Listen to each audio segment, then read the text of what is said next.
Boa noite a todos. Meu nome é Meire, sou trabalhadora dessa casa, sou trabalhadora da Seara do Cristo. No momento, em atividade no Centro Espírita Luiz Tiago.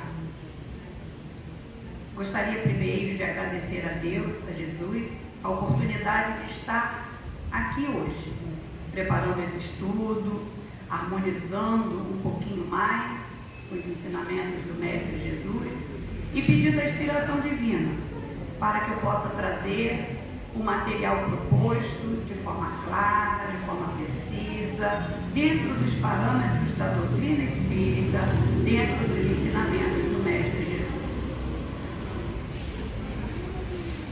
A evolução humana, de acordo com o nosso conhecimento, ela nos diz que nós vamos do átomo ao arcanjo.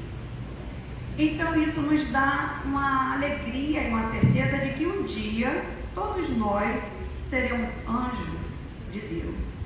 Todos nós seremos capazes de co-criar em dimensão maior, assim como Jesus atualmente é um desses anjos do Senhor. E sabemos que o mundo, o universo não começou agora, não começou há 1000, nem 2000, nem 1 milhão de anos atrás. Nós não temos condições de afirmar o início, nós não temos nem condições de entender início, porque o nosso pensamento ele é limitado a início e fim. Ainda temos as limitações de início e fim. Então, quando se fala que algo existe, nós logo pensamos, quando foi criado? Quem criou? Quando vai terminar? Porque ainda estamos limitados a esse conceito de que existe o início, existe um fim. Deus, porém, é eterno. Deus não foi criado, Deus não terá fim nunca. Nós, espíritos, fomos criados, sim. Porém, não teremos fim. Nós jamais morreremos. A nossa vida agora é para sempre. Uma vez criados, seremos imortais. Diante do conceito de que um dia chegaremos à divindade e que todos nós somos anjos, eu vou ler um texto que eu separei para a nossa reflexão, para iniciar o nosso estudo. É uma mensagem espírita, o autor não é identificado, autor desconhecido, mas ela é bem simples, será bem fácil para o nosso entendimento. O título dela, eu me atrevi a colocar um anjo. Esse fato acontece no céu, né? Então vamos pensar de forma, não é que o Espiritismo esteja dizendo céu, terra, dando essas limitações, não, é apenas uma ilustração para que a gente comece o nosso diálogo. Uma criança estava pronta para nascer. E essa criança estava ansiosa com a perspectiva de deixar o céu e nascer. Então ela pergunta, conversando com Deus, diz-me que estarei sendo enviado à terra amanhã. Como eu vou viver lá, sendo tão pequeno e indefeso? E Deus lhe diz, entre muitos anjos, porque tem muitos anjos, entre muitos anjos, escolhi um em especial para você. Esse anjo vai te acompanhar durante todo o seu processo encarnatório. Ele estará esperando por ti e vai tomar conta de você. A criança, ainda temerosa do futuro que lhe aguarda, ela pergunta, mas diga-me, aqui no céu eu não faço nada, eu só sei cantar, sorrir e sou feliz assim. Será que lá também serei feliz? E Deus diz para ele, seu anjo cantará e sorrirá para você. A cada dia, a cada instante, você sentirá o amor do seu anjo e será feliz, envolvido pelo amor desse anjo. A criança, ainda receosa, pergunta então, como poderei entender quando falarem comigo? Eu não conheço a língua das pessoas.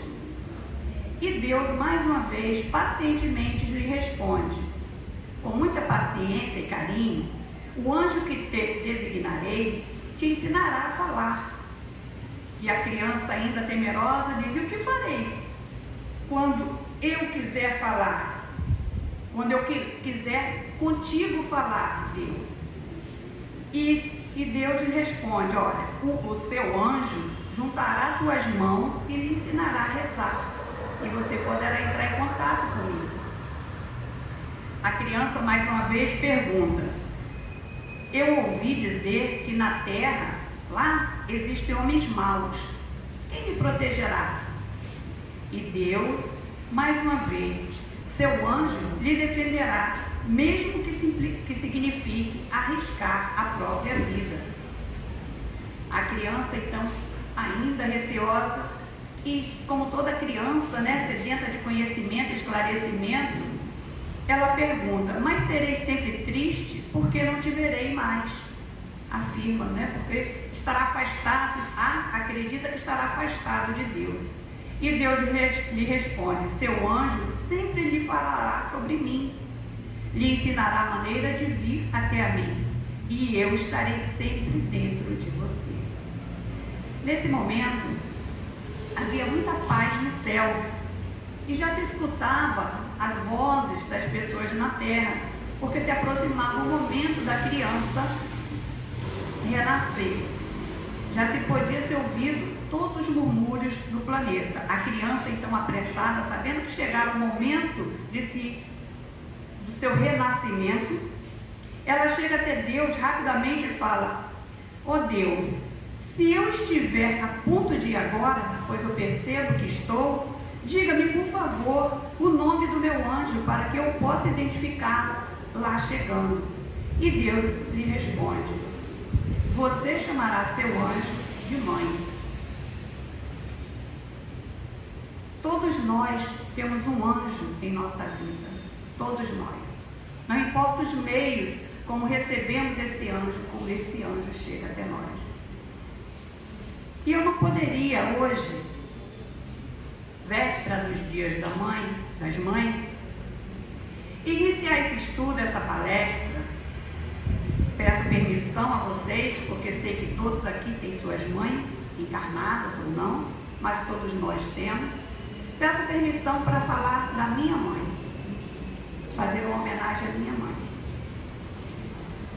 Uma mulher sofrida, batalhadora, uma mulher que, quando eu nasci, ela já havia tido 4 abortos espontâneos, uma vida muito sofrida, e naquele tempo era tudo muito difícil. Até se manter uma gravidez era difícil, até evitar uma gravidez era difícil. Então, após 4 abortos, nasceu meu irmão mais velho, que foi o colírio dos olhos da minha mãe. 2 anos depois, meu outro irmão, Wellington, o primeiro nome dele, Luiz Vonei, Wellington. Logo em seguida, minha irmã Malva. E eu fui a 4ª filha dessa prole. Ainda veio mais um depois. E essa mulher maravilhosa, o nome dela é Carmelita, ela amou todos esses filhos. Ela se desdobrou, ela os ensinou a rezar, ela os ensinou a orar, ela ensinou as primeiras palavras. Ela foi esse anjo que Deus prometeu a essa criança. Ela não fazia isso só por um único filho, ela não fazia isso só por qualquer tipo de interesse, ela fazia isso por amor. Quando eu nasci, a minha irmã estava quase com 2 aninhos, e foi uma coisa, era partos normais, dentro da própria residência das pessoas.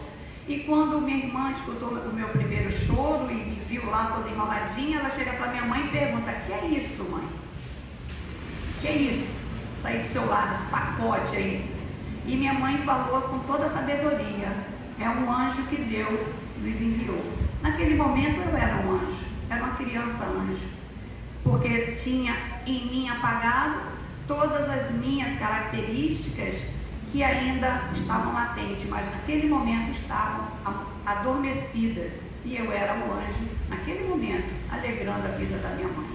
Em momento algum ela pensou em fazer um aborto, em momento algum ela pensou em se desfazer dos filhos. Sofreu, educou, cuidou, trabalhava dia e noite em cima de uma máquina de costura.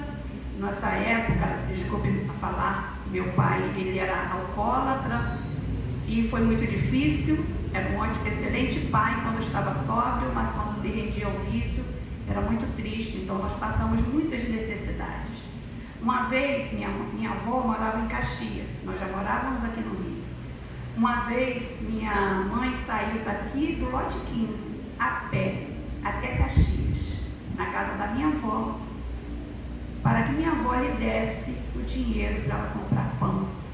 E ela voltou a pé, com duas bisnagas, que naquela época era bisnaga, e dividiu os 4 filhos.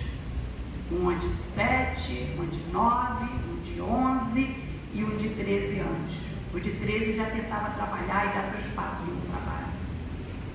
Mas ela foi a pé. Eu imagino a dor dessa mãe indo a pé, as lágrimas nos seus olhos.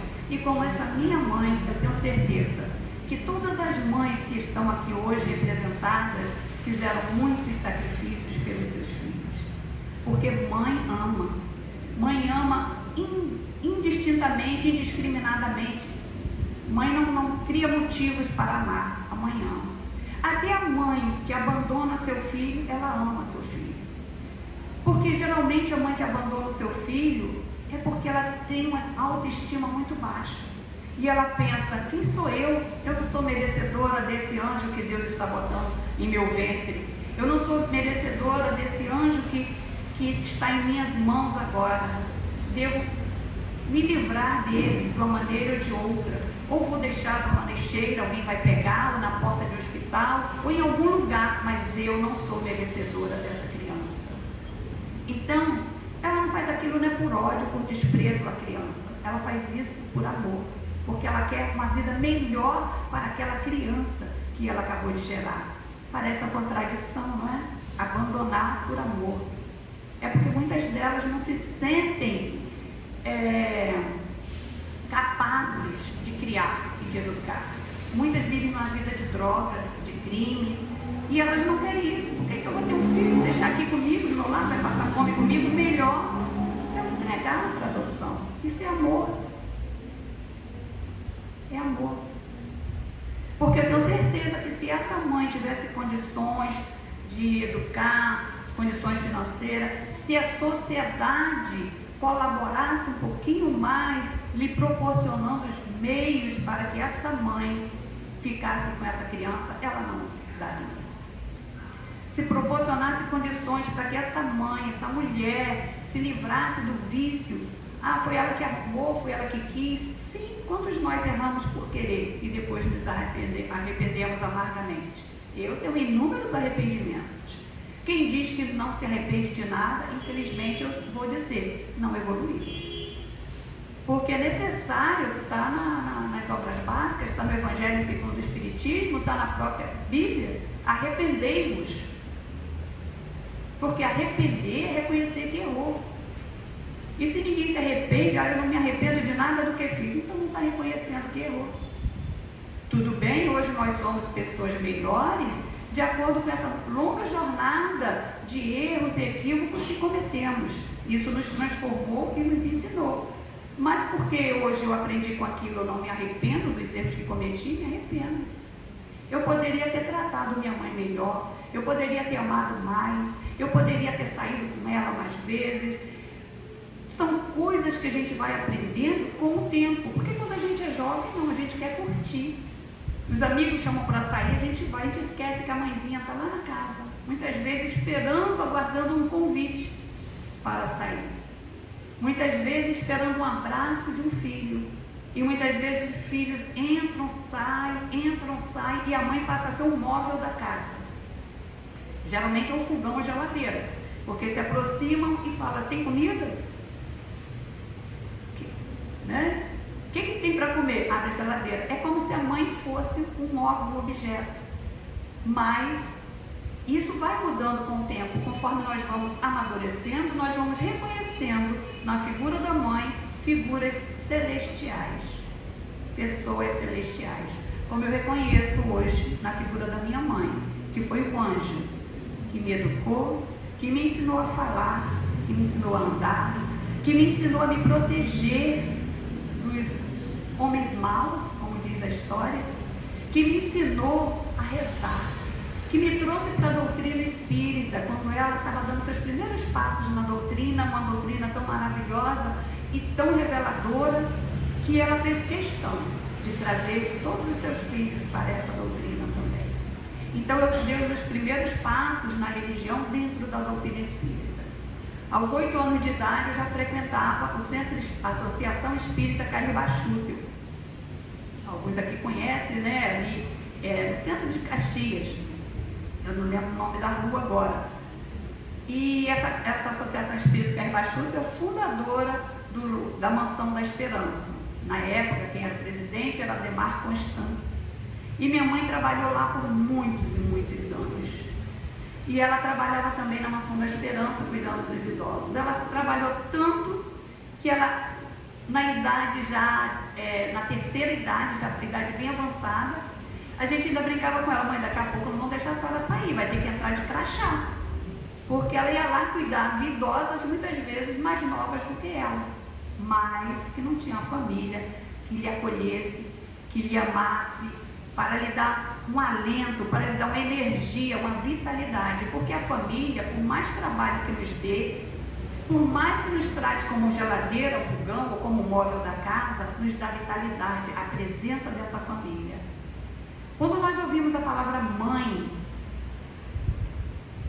é uma energia, parece que vibra, é como a centelha divina vibrando dentro de nós. O filho chega, a filha chega, a gente quer agradar, a gente fica buscando assunto para conversar, não é assim? Né? Falando com as mães mais velhas, né? Porque as mães mais velhas, não é assim, Lucas? Não é assim, Neuza? Então a gente sorri quando os nossos filhos chegam, a gente quer agradar. A gente fica procurando, tem água, tem um refresco, tem isso, tem aquilo. Muitas vezes os filhos não estão nem aí. Nem olha para a nossa cara, né? Ainda falou: mãe, dá um tempo, tô no celular. Muitas vezes reage assim, mas a gente não liga, a gente ama. E esse amor nos faz vivos. Muitos filhos, muitas mães que se encontram em asilos já não usufruem desse amor. Então elas entram em depressão, em estado de tristeza, melancolia, e isso as faz definhar física e emocionalmente. E essas mulheres maravilhosas que são mães, sejam mães biológicas, sejam mães primas, sejam mães irmãs, sejam mães vizinhas, tias, que muitas vezes a irmã mais velha assume o papel de mãe, porque a mãe biológica precisa trabalhar. Muitas vezes a prima acolhe o seu primo porque a mãe faleceu, porque a mãe está no vício, está nas drogas, e a prima vai lá e acolhe como amor, e ela passa a ser a mãe. Muitas vezes mulheres sedentas de amor, distribuir esse amor que tem em si, que esse amor divino que é a maternidade, ela sente que ela não está completa enquanto não distribuir esse amor. Então ela busca na maternidade, ela vai em orfanatos e lá é abençoada com a maternidade. Hoje você será meu filho.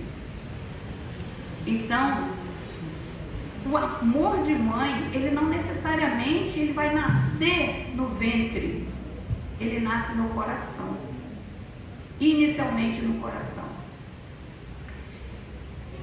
E amanhã nós comemoramos o Dia das Mães, não é isso?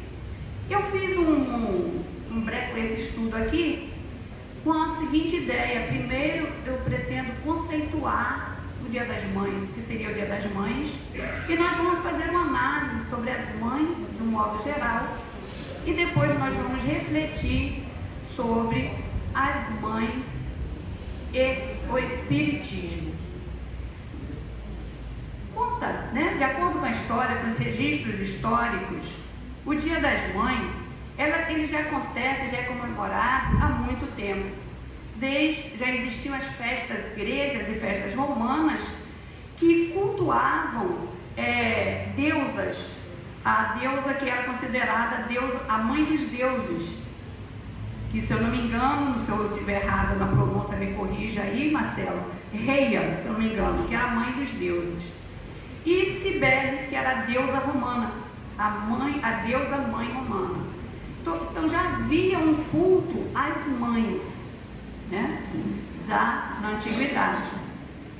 E nós vamos depois, no século XVII, nós vamos ver o primeiro movimento na tentativa de criar um dia para que se comemorasse o Dia das Mães. Esse movimento foi iniciado pela escritora americana Julia Owen. A ideia dela era homenagear as mães e promover a paz nos Estados Unidos, que se encontravam em guerra civil. O seu projeto não rendeu, não foi adiante e foi com o tempo esquecido.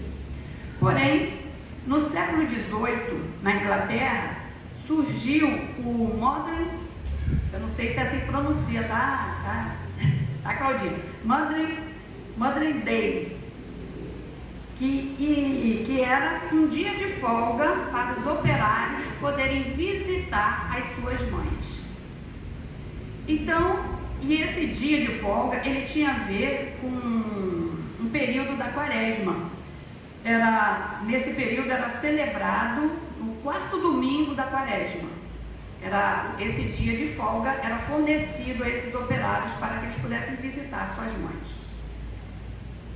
E depois, no século XVIII, por volta de 1850, 1858, nós vamos encontrar Anne Mary Jarvis, não sei também se a pronúncia é essa, me perdoe aí os poliglotas.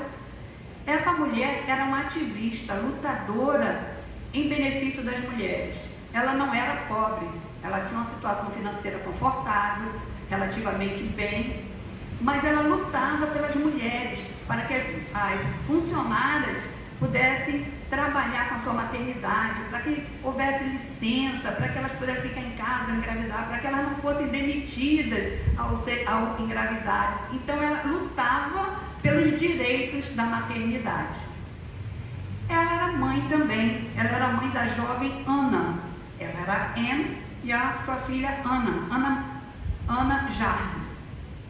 E quando Ana estava mais ou menos com os 18 anos, jovem ainda, sua mãe faleceu. Mas Anne foi uma mãe tão interessante, tão lutadora, tão trabalhadora, e conseguia conciliar toda a sua atuação dentro desse contexto de luta, e ainda assim ser uma excelente mãe, que sua filha lhe seguiu os passos. E ao falecer, a sua filha, Ana, buscou seguir todos os ensinamentos, buscou continuar a sua luta, e na sua missa, pediu para realizar uma missa em homenagem à sua mãe. E nessa missa, Ana distribuiu 500 cravos a todas as mulheres que ali estavam, a todas as mulheres que estivessem nas proximidades. Esse gasto foi do seu próprio bolso e seu próprio investimento. E ela continuou a sua luta, buscando separar, que fosse respeitado um dia, apenas um dia, para que se reverenciasse, para que se homenageasse não só a mãe dela, mas todas as mães. E essa luta foi tão grande que finalmente, em 1914, nos Estados Unidos, o presidente Wilson, ele decretou o Dia das Mães. Ele oficializou um dia no ano para se comemorar o Dia das Mães. 4 anos depois, no Brasil, em Porto Alegre, um grupo de jovens da comunidade, da Associação Cristã de Moços, em Porto Alegre, como eu falei, eles também fazem o primeiro movimento em prol de um dia para as mães. Iniciou em Porto Alegre e que depois, em 1932, no governo Vargas, foi oficializado que o segundo domingo de maio seria destinado a homenagear as mães. E quais seriam as mães que merecem homenagem? Qual mãe merece homenagem? Será que é apenas a mãe que teve seu filho no ventre? Todas as mães, né, Jonas? Todas as mães merecem homenagem, todas. Inclusive aquela que não teve condições física, moral e psicológica para ficar com seu filho. Ainda assim, essa mãe deve ser lembrada. Quem tiver um filho do coração, um filho que veio até seus braços através do amor da adoção, deve sempre buscar ensinar esse filho a amar essa mulher que o gerou, porque algum motivo ela teve para se desfazer desta criança, para não conseguir levar adiante o seu papel de mãe. Algum motivo ela teve. E nós, mães, né, especiais, vamos dizer assim, porque nós temos nossos filhos vindo por formas não convencionais. Eu tenho alguns assim, tenho netos assim, tenho bisnetos assim, que veio por formas não convencionais, mas o amor é o mesmo. Eu sou mãe de todos, eu sou avó de todos, eu sou bisavó de todos. Graças a Deus, na minha família não tem distinção de meio irmão, irmão de criação, não existe isso. Filho é filho, irmão é irmão, neto é neto. Até eu falo isso, às vezes até me assusto quando alguém fala assim: seu filho tal é adotado? O quê? Adotado? Como assim? Parece que não entra no contexto, que não existe mais filho adotado. Existe filho. Filho é filho e acabou. A partir do momento que você abraçou essa criança como filho, ele é filho.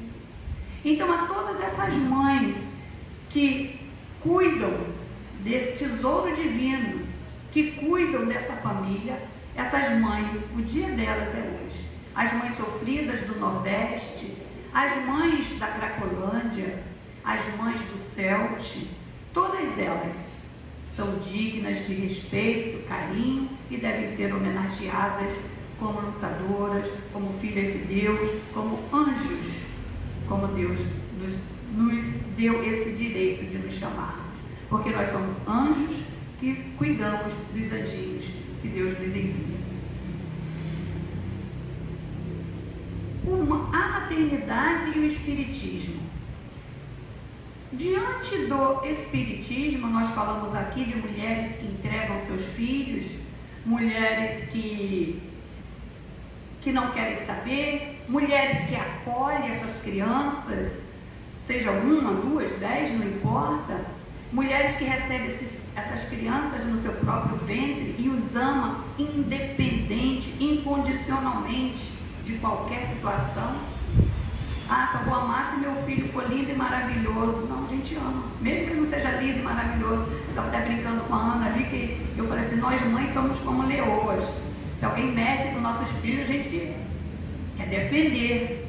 Às vezes a gente sabe que está errado. Nós queremos corrigi-lo, nós não queremos que ele seja corrigido pelo outro, né? Nós queremos esse direito de corrigi-lo. Então, eu vi que ele está errado, deixa que eu vou resolver. A gente não quer que o outro bata, não quer que o outro agrida, a gente quer corrigir, nós queremos conversar com eles. E outra coisa que nós mães somos é corujas, né? Meu filho é o mais bonito. Quem não conhece a escotória da coruja? Meu filho é lindo. Meu filho nasceu hoje, olha que lindo, é o bebê mais lindo do berçário. 5 anos depois você olha a foto do neném recém-nascido: meu Deus, meu filho era muito feio. Não é assim?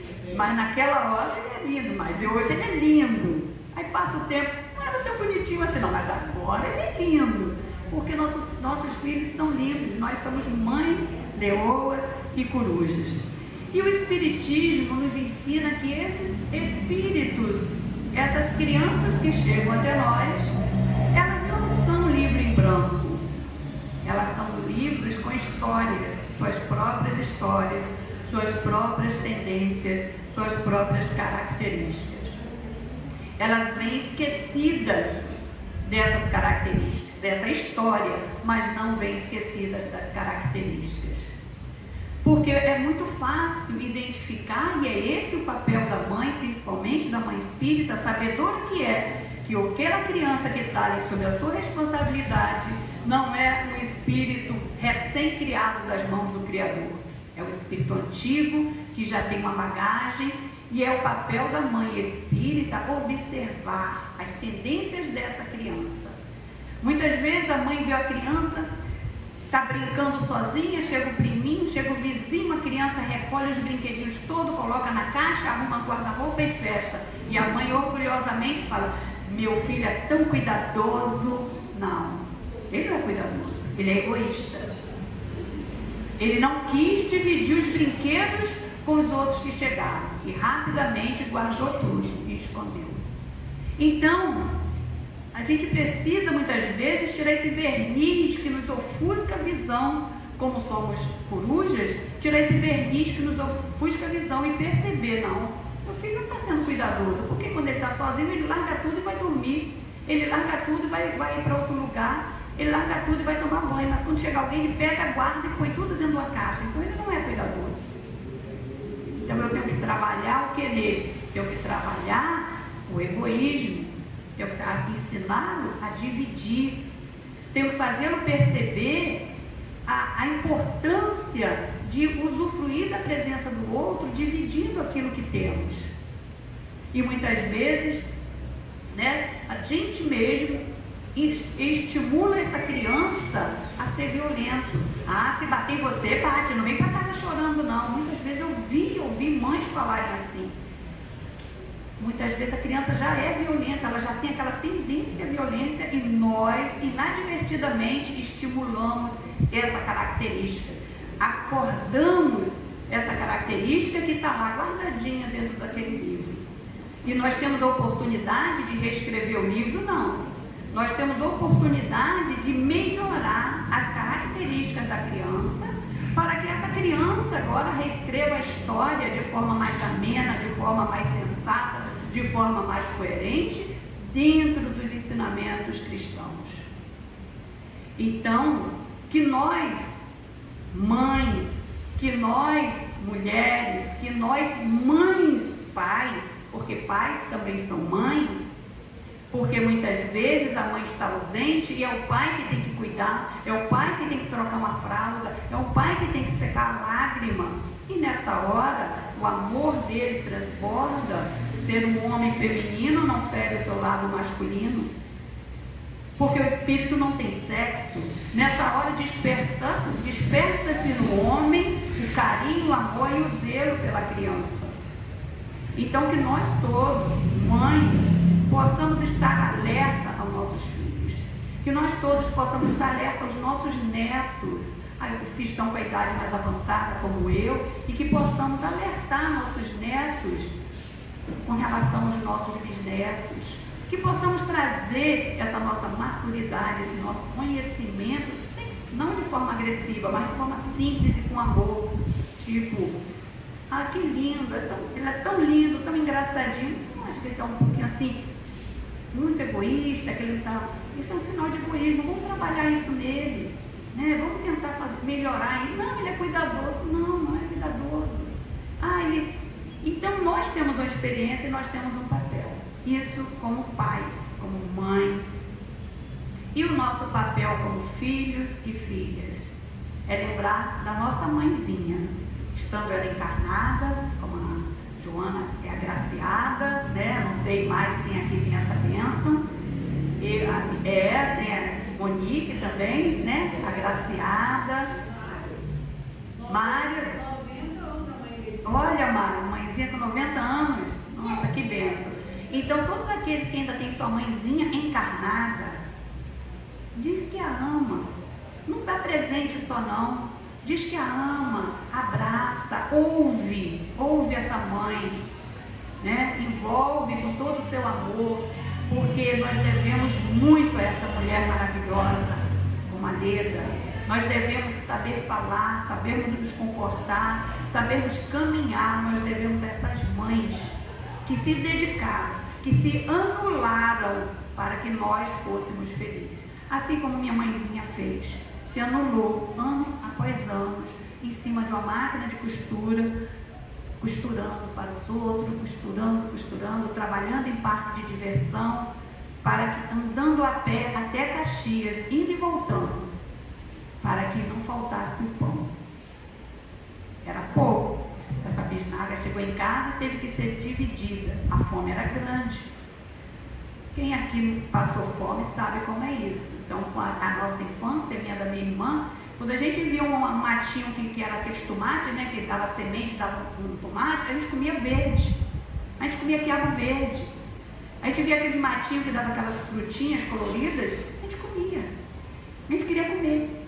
Então, quando chegava uma bisnaga, um pão, quando chegava um alimento mais fortalecido, que minha mãe buscava, meu pai também, porque nós éramos bem pobres mesmo. Nós morávamos numa casa de madeira que não tinha chão, não tinha água, não tinha banheiro, dentro de um parque de diversão. E eles sempre trabalhando, sempre honestos. O que minha mãe ensinou, nunca pegue nada de ninguém. Minha mãe trabalhava na bilheteria do parque. Então ela lidava com muito dinheiro. O parque naquela época ficava assim, não sei se vocês lembram. Então ela lidava com muito dinheiro. Ela nunca prestou conta faltando um centavo.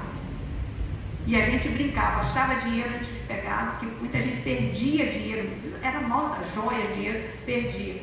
A instrução era, achou, vai lá, entrega, e aí a gente tentava achar o verdadeiro dono. Então minha mãe sempre ensinou a honestidade. Ela se anulou para que fôssemos felizes. Assim como eu tenho certeza que todas as mães aqui presentes também se anulam em prol do seu filho.